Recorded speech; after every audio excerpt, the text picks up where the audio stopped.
Gustavo Porto, repórter do AgFeed, entrevistou Ricardo Faria, o chamado Rei dos Ovos, que falou, entre outros assuntos, sobre um grande negócio, a Insolo, grande produtora de grãos, que começa agora a testar o cultivo de algodão no Piauí. Gustavo, conta mais para a gente sobre esta conversa, sobre este papo e sobre o início dessas operações. Bom dia. Bom dia, Gabriel. Bom dia a todos da CNN, Dani. Pois é, são apenas 800 hectares e uma vastidão de mais de 270 mil hectares. Essa é a nova aposta de Ricardo Faria, o rei dos ovos, chairman global da Global Eggs, né? E o empresário que também comanda a Insolo, que é a quinta maior produtora de soja do Brasil. A empresa menos falada de Faria iniciou o cultivo experimental de algodão no sul do Piauí, sob dois pivôs de irrigação, aqueles instrumentos grandes, né, aqueles aparelhos bem grandes de irrigação, cada um com capacidade para irrigar 400 hectares. Por enquanto, é uma cultura que ele vai usar para a safra de inverno, que é a safra que vem depois da grande colheita de soja ou do milho. Segundo ele falou em conversa com a gente do AgFeed, durante a participação após a participação, né, dele no Global Agribusiness Forum em São Paulo. Ele diz que toda vez que inicia alguma coisa, começa devagar para poder focar, fazer avaliações e depois poder multiplicar. A Insol é a maior produtora de soja do Mato Piba, que é aquela sigla que Fernando Nacagal adora para a região que define a região produtora de Maranhão, Tocantins, Piauí e Bahia, na junção desses quatro estados. Não é uma empresa relevante em algodão, mas nas palavras do empresário é muito boa em multiplicar, pois começou do zero até chegar a 275 mil hectares em apenas 5 anos.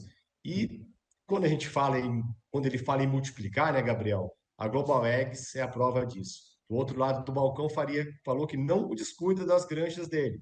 Após investir mais de 1 bilhão na Hyundai Farms, a última das mais de 2 dezenas de aquisições, e de suspender o processo de abertura de capital, o chairman da Global X garante que a companhia não vai parar de crescer.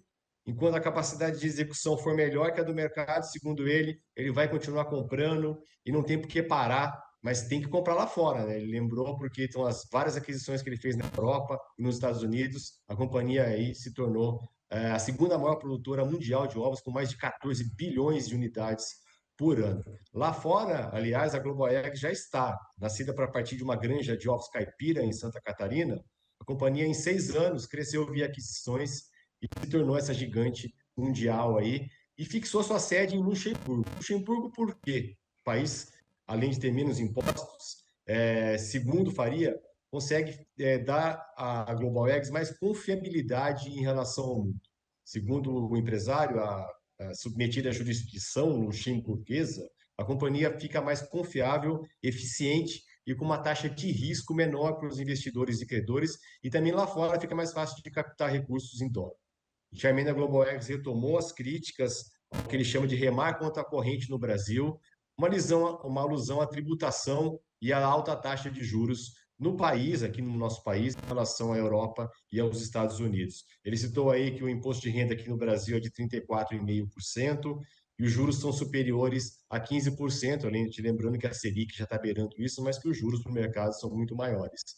Na Europa são quase 24% de imposto de renda e com juros de 2%, e nos Estados Unidos os juros variam de 4% a 5%, com um imposto de renda de 21% naquele país. Faria também umas críticas à repercussão causada no Brasil após os primeiros focos de gripe aviária nos plantéis comerciais.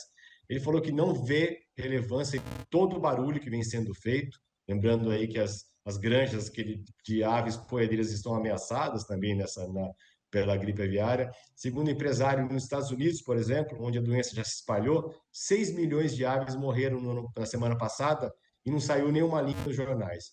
E aqui no Brasil, 16 mil morreram aí na granja em Montenegro, no Rio Grande do Sul, e não se para de falar nisso. Apesar das críticas, o empresário, Gabriel, elogiou o controle sanitário no Brasil, considerado por ele como o melhor do mundo, encerrou falando que o Brasil se mostrou muito eficiente em controlar a gripe aviária, mas a doença é endêmica e é algo que tem que se conviver naturalmente com as devidas cautelas, precauções, em especial seguir os protocolos. Gustavo Porto, vamos continuar bastante atentos e conto com a tua participação ao longo desta edição, ao longo dos nossos jornais, com todos os destaques lá do GAF. A gente também está acompanhando, então a gente vai fazendo essa cobertura conjunta de tudo que é destaque deste evento, que tem a sigla mais curiosa aqui dos eventos de agro, que é GAFFFF. São 4 Fs, viu, Gustavo? Então me impressiona bastante, mas o GAF a gente está sempre atento. Obrigado pelas informações, lhe desejo um ótimo dia. Um ótimo dia, ótima assista e um ótimo final de semana. Agradecido, obrigado.